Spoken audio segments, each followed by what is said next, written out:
Hello students, welcome back to PSC for CBSE. और आज की इस वीडियो में हम पढ़ने वाले हैं सीबीएसई क्लास 10th इंग्लिश का हमारा नेक्स्ट लेसन, जिसका नाम है the diary of Anne Frank. मतलब from the diary of Anne Frank, पूरा इसका नाम है ये। एन फ्रैंक जो एक टीनेजर गर्ल थी, उसकी डायरी से ये लिया गया है और उसने अपनी स्कूल लाइफ का जो है एक यहाँ पर झलक हमें दिखाई है। तो चलिए हम इसको पढ़ लेते हैं और साथ ही साथ इसके कुछ इंपॉर्टेंट क्वेश्चन एंड आंसर्स भी देखेंगे। सो दैट आपको क्या करना है, वीडियो को लास्ट तक देखना है और अपने कंप्लीट इंग्लिश के सिलेबस की स्टडी के लिए do subscribe our channel and press the bell icon. And इससे प्रीवियस जो चैप्टर्स हैं आपके, वो आपको डिस्क्रिप्शन बॉक्स में लिंक्स मिल जाएंगे। आप शुरू से पढ़ सकते हो अपने 1 by 1 सभी लेसन्स को। ठीक, तो चलिए देखते हैं इसकी explanation. Firstly let's see introduction. Who was Anne Frank?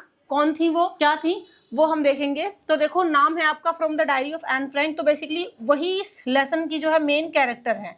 N Frank एक टीनेजर गर्ल थी। Anne Frank was a German born Jewish girl. तो एन फ्रैंक एक जर्मन बॉर्न जूइश गर्ल थी and one of the most famous victims of the Holocaust. और वो one of the most famous victim थी Holocaust की। ठीक, she was born on 12 June 1929। वो कब पैदा हुई थी? 1929 जून में, जर्मनी के अंदर। तो during World War second her family went into hiding in Amsterdam to escape Nazi persuasion. अब वर्ल्ड वॉर सेकेंड के दौरान उनकी जो फैमिली थी, वो लोग सब जो है छुप गए थे एम्स्टर्डम में नाजी परसिक्यूशन से। While hiding and wrote a diary that recorded her thoughts, feelings, fears and daily life। और जब ये लोग छुपे हुए थे तो उस दौरान एन ने एक डायरी लिखी और इस डायरी में उन्होंने रिकॉर्ड किए अपने थॉट्स, उनकी उस टाइम पर क्या फीलिंग्स थी, क्या फियर थे और डेली लाइफ उनकी कैसी हुआ करती थी। Her diary the diary of a young girl, यानी उनकी लिखी हुई जो डायरी थी, जिसका नाम क्या है, the diary of a young girl, यानी एक यंग गर्ल की diary, is a remarkable document of courage, hope and human spirit. तो ये जानी जाती है, ये एक रिमार्केबल डॉक्यूमेंट है।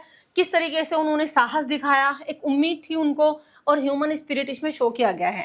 It gives a touching picture of life under Nazi occupation and shows Anne's maturity and wisdom beyond her as.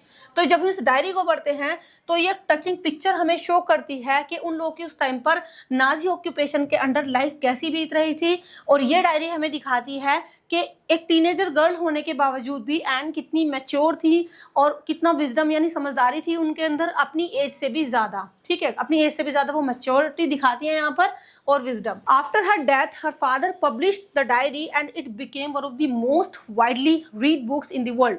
जब Anne Frank की डेथ हो गई तो उनके फादर, जिनका नाम था ओटो फ्रैंक, उन्होंने ये डायरी उनको मिली और उन्होंने इस डायरी को पब्लिश कराया, जो कि वर्ल्ड में बहुत ज़्यादा फेमस हुई और उसको बहुत ही ज़्यादा पढ़ा गया, अलग अलग लैंग्वेजेस में इसको ट्रांसलेट किया गया। Anne Frank is remembered as a symbol of bravery, suffering and hope. Anne Frank एक प्रतीक मानी जाती हैं, उनको याद किया जाता है as a symbol of bravery, और कितना उन्होंने लाइफ में सफ़र किया, कितना झेला, कितना कुछ देख करके वो गई, और होप यानी उम्मीद का, यानी नाजी ऑक्यूपेशन के अंडर रहने के बावजूद भी उनको कहीं ना कहीं एक उम्मीद थी कि फिर उनकी जो लाइफ है वो नॉर्मल हो जाएगी। हालांकि वो फिर बाद में बची नहीं थी, वो मतलब उनकी डेथ हो गई थी। ठीक, reason for writing a diary. अब देखो, जो उन्होंने पूरी डायरी लिखी थी, आपके सिलेबस में उसी डायरी में से एक छोटा सा हिस्सा यहाँ पर दिया गया है जो उनकी स्कूल लाइफ को प्रेजेंट करता है। ठीक, तो यहाँ पर बताया गया है कि एन फ्रैंक ने ये डायरी क्यों लिखी, रीजन क्या था इस डायरी को लिखने का, है ना। नॉर्मली लोग डायरी कम ही लिखते हैं, लेकिन उनका क्या रीजन लगा इस डायरी को लिखने का। देखो, Anne Frank found diary writing a diary a strange experience at first. जब एन ने डायरी राइटिंग लिखनी शुरू की थी, मतलब, तो पहली बात तो उनको एक स्ट्रेंज यानी एक अजीब सा एक्सपीरियंस लगा कि मैं लिखी क्यों रही हूँ, क्या जरूरत है। ठीक, she had never written anything before, क्योंकि इससे पहले उन्होंने कुछ भी नहीं लिखा था। ऐसा मतलब फर्स्ट टाइम था जब वो डायरी लिखना शुरू कर रही थी। She felt that no one might be interested in her thoughts. उसको लग रहा था एक टीनेजर गर्ल के थॉट्स में कोई क्या ही इंटरेस्ट लेगा, मतलब मैं लिख तो रही हूँ, क्या पता कोई इसको पढ़ेगा भी नहीं पढ़ेगा। तो वो थोड़ी सी कंफ्यूज थी कि हाँ मैं लिख रही हूँ, but she was not sure. Still she had a strong desire to express her feelings. बावजूद इसके उनके अंदर एक बहुत ज़्यादा इच्छा थी कि क्यों ना फिर भी मैं अपनी फीलिंग्स को जो है एक्सप्रेस करूं, क्योंकि उनके पास उनके अकॉर्डिंग कोई ट्रू फ्रेंड नहीं था जिसके साथ वो अपनी फीलिंग शेयर कर पाती। So that she thought that I would write a diary. She believe that paper is more patient than people. और ये काफ़ी इंपॉर्टेंट आपकी लाइन है। एन को ये बिलीव था कि जो पेपर होता है, यानी जो डायरी का एक पन्ना है, उसके पास ज़्यादा पेशेंस है, उसके पास ज़्यादा तसल्ली है मोर देन पीपल। लोगों के पास इतना टाइम नहीं है कि वो आपकी फीलिंग्स को सुनेंगे, उनको समझेंगे। उनको लगता है कि पेपर के पास ज़्यादा पेशेंस है मोर देन पीपल, लोगों की अपेक्षा। राइटिंग हेल्प्ड हर रिड्यूस हर इमोशनल बर्डन। और उस डायरी को लिखना उनको लगता था कि शायद जो मेरे ऊपर एक इमोशनल बर्डन है उसको थोड़ा कम कर सकता है। होता है ना, जब हम अपने दिल की बात किसी को बता देते हैं तो हमारे पास जो बर्डन है वो थोड़ा कम हो जाता है, हमारा मन हल्का हो जाता है। तो ऐसे ही एन को लगता था कि इसको लिखने से जो मेरा बर्डन है वो थोड़ा सा कम होगा, मेरी फीलिंग थोड़ी सी हल्की होगी। Lack of a true friend, इसके अलावा वो ये भी बताती हैं कि उनकी लाइफ में जो है सच्चे दोस्तों की कमी थी। दैट्स वाई उन्होंने जो है डायरी लिखना शुरू करा। Anne had many friends and loving family, हालांकि एन ये बताती हैं कि उनके बहुत सारे फ्रेंड्स थे बट सब पक्के वाले फ्रेंड नहीं थे, ऐसी नॉर्मल फ्रेंड्स थे। और वो ये भी बोलती हैं कि मेरे पास एक प्यारी सी फैमिली भी है। Yet she felt lonely inside, लेकिन वो ये बोलती हैं कि अंदर से मैं फिर भी अकेला फील करती हूँ। She could not share her deep feelings with anyone, वो कहती हैं जो मेरी डीप फीलिंग्स हैं उनको मैं किसी के साथ शेयर नहीं कर पाती। Conversations with friends were very superficial, वो कहती हैं कि दोस्तों के साथ बातचीत करना बहुत ज़्यादा सुपरफिशियल है। She felt no emotional connection with them, वो कहती है कि बात तो मैं कर लेती हूँ फ्रेंड्स के साथ मगर एक इमोशनल कनेक्शन नहीं हो पाता, एक डीप फ्रेंड मेरे पास नहीं है जिसके पास जो है मैं जिसके साथ जो मेरी बहुत ही डीप सी बातें हैं उनको मैं शेयर कर सकूँ। ठीक है, this made her feel the need for a true friend, इसी वजह से उनको लगा कि उनको एक जो है ट्रू फ्रेंड की ज़रूरत है। और उनको वो ट्रू फ्रेंड अपनी डायरी में दिखी कि मैं जो उसके साथ बोलूँगी, जो उसको एक्सप्रेस करूँगी वो आराम से समझेगी या नहीं समझेगी, लेकिन एटलीस्ट मैं उसके ऊपर लिख सकती हूँ सारी चीज़ें। ठीक है, इसलिए उन्होंने डायरी को लिखना शुरू किया। नेमिंग द डायरी किटी, अब देखो अब डायरी ले ली, ठीक, अब उसका नाम भी रखना था बिकॉज हमारे जो फ्रेंड्स होते हैं उनका नाम भी तो होता है ना कुछ, तो इसलिए वो अपनी डायरी का नाम क्या रखती है, Kitty. And decided to treat her diary as a friend, Anne ने डिसाइड किया कि वो अपनी डायरी को एज अ फ्रेंड ट्रीट करेंगी, उसको अपनी दोस्त समझेंगी। She named her diary Kitty, तो इसलिए उन्होंने उसका नाम क्या रख दिया, Kitty. She started writing letters to Kitty, तो उन्होंने उस किटी के अंदर लेटर्स लिखने शुरू कर दिए। She wanted to share her emotions not just facts, वो उस डायरी के अंदर अपने इमोशंस शेयर करना चाहती थी, जस्ट वो फैक्ट्स नहीं लिखना चाहती थी कि क्या सच है क्या नहीं है, उनको अपने इमोशंस अपनी फीलिंग्स उसके साथ शेयर करनी थी। तो किटी बिकेम हर इमेजिनरी क्लोज फ्रेंड, तो इमेजिन करती थी वो कि किटी मेरी जो एक बहुत ही क्लोज फ्रेंड बन गई है। This gave her comfort and emotional support, और इस वजह से उनको कम्फर्ट फील होता था और इमोशनल सपोर्ट भी उनको कहीं ना कहीं मिला। अगर एन की फैमिली और अर्ली लाइफ की बात करें तो उनके परिवार में कौन कौन था, ठीक है, तो उनकी फैमिली में जो था, Anne was born on 12 June 1929 in Germany, ये तो हमने पढ़ा था कि वो कब बॉर्न हुई थी, 12 जून 1929, ये भी आपको ध्यान रखना है उनकी date of birth. Her father was very kind and loving, उनके फादर बहुत ही काइंड और लविंग थे, और उनके पास एक एल्डर यानी बड़ी सिस्टर भी थी जिसका नाम क्या था, मार्गोट, ये भी आपको याद रखना है। गिने चुने लोग थे उनकी फैमिली में, फादर का नेम था क्या, जो है ओटो फ्रैंक, और ये थी Margot Frank. Her family move to Holland in 1933, उनकी फैमिली हॉलैंड चली गई थी 1933 में। She stayed with her grandmother for some time, तो इसीलिए उनको अपनी दादी के साथ रुकना पड़ा कुछ समय के लिए। Despite a loving family she felt emotionally alone, हालांकि उनके पास एक प्यारा सा परिवार था फिर भी वो इमोशनली अलोन फील करती थी, अकेला उनको महसूस होता था। ठीक है, तो 2 बहनें थी और इनके पेरेंट्स थे। स्कूल लाइफ और उनकी टीचर्स की बात करें तो Anne studied a Montessori school, वो मोंटेसरी स्कूल में पढ़ा करती थी। She later moved to higher classes, उसके बाद वो हायर क्लासेस में गई। She had good relationship with teachers, हालांकि एन एक अच्छी बच्ची थी, उनके अच्छे रिलेशन थे अपने टीचर के साथ। ठीक है, there were 9 teachers in her school, वो बताती हैं कि उनके स्कूल में टोटल 9 टीचर्स थे। She loved her headmistress Mrs Kuperus, और उन सब में होता है ना एक फेवरेट टीचर होता है हर बच्चे का, तो उन सब में उनकी जो हेड मिस्ट्रेस थी जिनका नाम क्या था, मिसिस क्यूप्रस, वो एन उनको मतलब बहुत पसंद करती थी। Their farewell was very emotional, और वो कहती हैं कि जब मेरी हेड मिस्ट्रेस मिसिस क्यूप्रस गई थी तो उनका फेयरवेल बहुत ज़्यादा इमोशनल रहा, मतलब एन के लिए काफ़ी दुख भरा रहा अपने टीचर को भेजना। ग्रैंड मदर्स डेथ, अगर बात करें एन की ग्रैंड मदर की तो वो उनकी ग्रैंड मदर के साथ भी बहुत अटैच थी, लेकिन उनकी डेथ हो गई। And grandmother's fell ill in 1941, उनकी ग्रैंड मदर जो है बीमार पड़ गई 1941 में। Her birthday was not celebrated properly that year, इस वजह से एन का बर्थडे उस साल अच्छे से सेलिब्रेट नहीं किया गया क्योंकि उनकी ग्रैंड मदर नहीं रही थी। हर ग्रैंड मदर डाइड इन जनवरी 1942, यानी उनकी ग्रैंड मदर डाइड कब हुई थी 1942 में। And loved her deeply and missed her a lot. Anne अपनी ग्रैंड मदर को कुछ ज़्यादा ही चाहती थी और उनको बहुत मिस किया करती थी उनके जाने के बाद भी। She often thought about her grand mother. अक्सर वो अपनी ग्रैंड मदर को याद करती थी और उनकी याद में वो जो है हर नेक्स्ट बर्थडे को एक कैंडल अलग से जलाया करती थी। मतलब अपनी ग्रैंड मदर की याद में एक कैंडल अलग से वो जलाती थी। ठीक है, तो काफ़ी ज़्यादा वो क्लोज थी अपनी ग्रैंड मदर के। Beginning of the diary. अब आ जाते हैं डायरी लिखने की शुरुआत पर। एन ने लिखना शुरू किया डायरी में। कब लिखना शुरू किया, देखो ये डेट आपको ध्यान रखनी है, 20 जून 1942, यानी पहली एंट्री कब करी उन्होंने डायरी में, 20 जून 1942 में। She considered it a serious beginning, और उनको लगता था कि मैंने शुरुआत तो कर दी, एक सीरियस बिगिनिंग की है मरिए।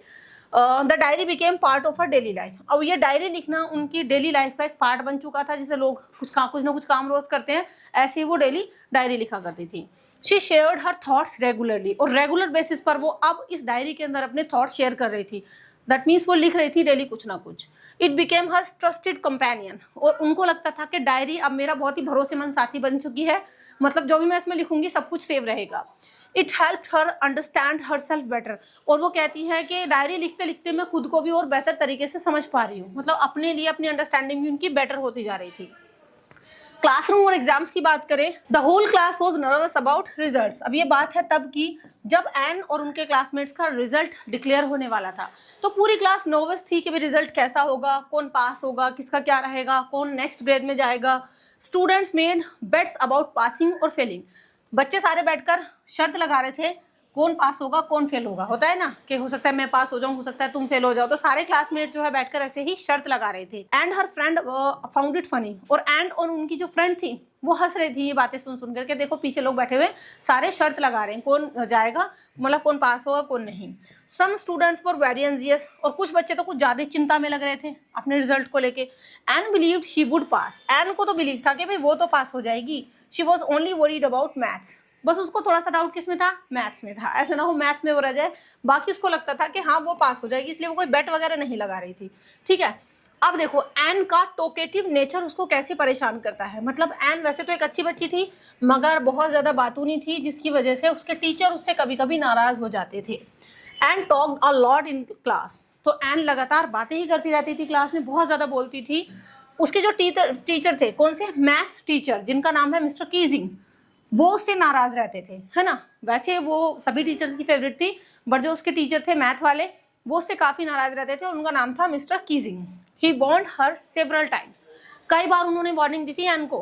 ही gave her extra homework as punishment, और एक बार क्या हुआ, उन्होंने जब एन नहीं रुक रही थी, बातें ही करती जा रही थी क्लास में, तो उन्होंने उसको एक्स्ट्रा होमवर्क दिया। और पनिशमेंट में क्या दिया था, द फर्स्ट टॉपिक वॉज आज चैटर बॉक्स। होता है ना कि भाई तुम बहुत बोलती हो, एक काम करना, आज चैटर बॉक्स ये तुम्हारा टॉपिक है, कल इसके बारे में लिख के लाना, है ना। तो उन्होंने ऐसा ही कुछ किया था उसके टीचर मिस्टर कीजिंग ने कि तुम बहुत बोलती हो। चैटर बॉक्स बेसिकली उसी इंसान को बोलते हैं जो बहुत बातें करता है। तो उन्होंने कहा इसके ऊपर एक ऐसे लिख के लाना है तुमको। And responded in a smart and humorous way, और एन जब इसको लिख के लाई थी तो एक बहुत ही स्मार्ट वे में, बहुत ही मजाकिया वे में इसको वो लिख करके लाई थी। कुछ ना कुछ कहानी वो बना देती थी किसी भी टॉपिक के ऊपर, जो भी उसको पनिशमेंट में ऐसे वगैरह दिया जा रहा था। ठीक है, पनिशमेंट एंड क्रिएटिविटी। अब पनिशमेंट तो दे दी टीचर ने, लेकिन एन ने उसको एज ए क्रिएटिविटी जो है शो किया, उसने कुछ नया करके दिखाया इसमें। Anne justified her talkative nature in her essay, तो एन ने अपने टॉकेटिव नेचर को जो है जस्टिफाई किया अपने एसे के अंदर। उसने कहा कि ये मेरी गलती नहीं है, ये तो मैंने इनहेरिट किया है अपनी मदर से। मतलब ये मुझे पीछे से मिला हुआ, मेरी मम्मी भी बहुत बातें करती हैं तो मैं भी बहुत बातें करती हूँ। वो ये बोलती है कि ये मुझे फैमिली ट्रेट है, मेरी मदर से मिली हुई है। उसके जो टीचर थे वो उसके इस आर्ग्यूमेंट पे उनकी हंसी छूट गई। मतलब जब उसने लिखा इससे, तो ये लिखा कि ये मेरी गलती नहीं है, मेरी मम्मी बहुत बातें करती हैं, तो वहां से ये मुझे जो है इनहेरिट हुआ है। स्टिल उसने जो है क्लासरूम में बातें करना जारी रखा। शी रिसीव्ड मोर ऐसे पनिशमेंट्स, और इसके बाद 2 बार और उसको जो है ऐसे पनिशमेंट दी गई, फिर से कुछ ना कुछ ऐसे लिखने को दे देते उसके teacher. Her creativity was clearly visible, और इन ऐसे के थ्रू एन की जो क्रिएटिविटी थी वो साफ दिखाई देती थी कि वो कितनी ज्यादा क्रिएटिव है। अगर उसको पनिशमेंट भी दी जा रही है तो इसको भी वो कुछ ना कुछ क्रिएट कर देती थी, है ना। That means she was a smart girl, इससे हमें ये पता चलता है। अब देखो क्या दिया था उसको, एन को दी गई थी पोएम चैटर बॉक्स के ऊपर कि भाई तुम बहुत बातें करती हो। अब तुम पहले ऐसे दिया था, फिर कहा कि तुम इसी के ऊपर एक पोएम लिख करके लाओ। द थर्ड ऐसे topic was quack quack quack, मतलब अगला जो ऐसे टॉपिक था वो था क्वैक क्वैक क्वैक। कौन करता है ऐसे, डक करती है ना, बत्तख करती है। It was a funny and unusual topic. अब ये मतलब एकदम अनयूजुअल सा टॉपिक था। किसी को भी कोई कहे कि तुम क्वैक क्वैक क्वैक के ऊपर कैसे लिख के लाओ, किसी को कैसे लगेगा, तो है ना। तो ये फनी और अनयूजुअल टॉपिक था। Her friend Sanne helped her. अब एन का एक फ्रेंड था जिसका नाम क्या था, सैन। उसने इस एस्से को लिखने में एन की हेल्प करी। She wrote the essay in a poem form. अब एन ने ये ऐसे लिख डाला और एक पोएम फॉर्म में लिखा, मतलब जैसे कविता लिख देते हैं ना, उस तरीके से लिखा। It was about a duck family. और वो कविता किसके बारे में थी, डक फैमिली के बारे में। तो उसने कुछ ऐसे ही कविता बना दी थी कि भाई जो है डकलिंग्स जो है फॉलो कर रहे थे मदर को, ऐसी कुछ ये पोएम थी पूरी। It was humorous. और जब उसको क्लास में सुनाया गया तो सबको बहुत हंसी भी आई, लेकिन वो पोएम सबको मीनिंगफुल भी लगी।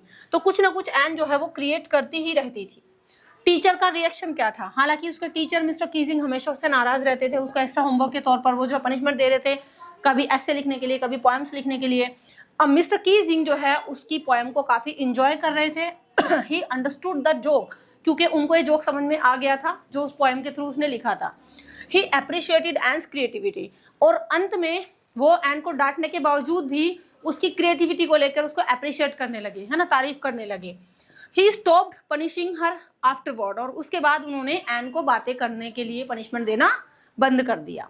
He was impressed by her intelligence, क्योंकि टीचर जो थे वो उसकी इंटेलिजेंस से इम्प्रेस हो गए। तो ये दिखाता है कि smart thinking can solve problems, यानी जब आप स्मार्ट सोचते हो तो आपकी प्रॉब्लम्स आसानी से आप सॉल्व कर सकते हो। तो एन कुछ इसी तरीके की बच्ची थी। सो यहाँ पर हमने from the diary of Anne Frank को अच्छे से समझ लिया है, जितना आपके मतलब सिलेबस में एज अ चैप्टर आपको दिया गया है। आई होप आपको पूरा लेसन अच्छे समझ में आया होगा। If you understood the chapter, let me know in the comment section के कितना आपको समझ में आया। Now let's see some important question and answers of the chapter. जो हमारा फर्स्ट क्वेश्चन है वो है, why did Anne Frank start writing a diary. मतलब लेसन की शुरुआत से ही ये क्वेश्चन लिया गया है कि एन फ्रैंक ने डायरी लिखना शुरू क्यों किया। उन्होंने डायरी लिखना इसलिए शुरू किया क्योंकि वो अकेला फील करती थी। वो चाहती थी कि उनके पास एक ट्रू फ्रेंड हो जिसके साथ वो अपने थॉट्स, फीलिंग्स और डेली एक्सपीरियंस जो है बिना किसी डर के शेयर कर सके। सेकंड क्वेश्चन है, what name did Anne give to her diary and why. देखो अगर क्वेश्चन इतना पूछा जाएगा कि क्या नाम दिया एन ने अपनी डायरी को, तो आप एक ही वर्ड में बता दोगे कि किटी नाम दिया। लेकिन क्यों दिया, ये क्वेश्चन डबल हो जाता है, तो इसलिए आप 2 से 3 लाइन में इसका आंसर कर सकते हो। तो नेम जो दिया था डायरी को वो किटी दिया था। दिया क्यों था, because she wanted to imagine it as a close friend. वो चाहती थी इसको एज अ क्लोज फ्रेंड वो इमेजिन करे। मतलब वो उसको एज अ डायरी नहीं समझ रही थी, वो अपना क्लोज फ्रेंड इसको मान रही थी, जो कि उसकी सभी बातों को पेशेंसली सुनेगा और समझेगा उसके इमोशंस को, मतलब वो डायरी समझेगी। नेक्स्ट क्वेश्चन है, what does the line paper has more patience than people. तो एक लाइन है ये जो आपके इस चैप्टर में यूज हुई है। एन ने बोला था कि पेपर के पास ज्यादा पेशेंस होता है लोगों के मुकाबले। मतलब लोगों के पास इतना समय, तसल्ली नहीं होती कि एक दूसरे की बात को सुने, लेकिन पेपर पे आप कुछ भी लिखो वो बेचारा कहाँ ही जाएगा, है ना। तो ऐसा क्यों बोला, इसका मीनिंग क्या है। ये जो लाइन है इसका मतलब है कि पेपर जो है वो कभी भी इंटरप्ट नहीं करेगा या जज नहीं करेगा। जो आप पेपर पे लिख दो, पेपर वापस आपको ये नहीं बोलेगा, कागज का पन्ना ये नहीं बोलेगा कि भाई तुमने ऐसा क्यों लिखा, वो तो चुपचाप लिखवा लेगा जो भी आप उसके ऊपर लिखोगे। तो Anne felt she could freely express her thoughts. Anne को लगता था वो फ्रीली अपने थॉट्स को अपनी डायरी में एक्सप्रेस कर सकती है। इससे बेटर होगा कि वो लोगों से बातें करे, लोगों से बात करने की बजाय वो अपने इमोशंस को जो है डायरी के साथ शेयर करे। नेक्स्ट क्वेश्चन है, was mister Keesing angry with N Frank. तो उसके टीचर मिस्टर कीजिंग जो है वो क्यों गुस्सा रहते थे एन फ्रैंक से। आपने पढ़ाई है, वो इसलिए गुस्सा रहते थे, वो जो है बहुत ज्यादा बातें करती थी क्लास में। तो उसके जो मैथ टीचर थे उनको जो है शांत रहना अच्छा लगता था, बच्चे शांत रहे क्लास में, है ना। और रिपीटेड वार्निंग्स उन्होंने एन को दी थी, फिर भी एन जो है चुप नहीं रह रही थी। नेक्स्ट क्वेश्चन है, how did Anne turn her punishment into success. Anne ने अपनी उस पनिशमेंट को सक्सेस में कैसे टर्न किया।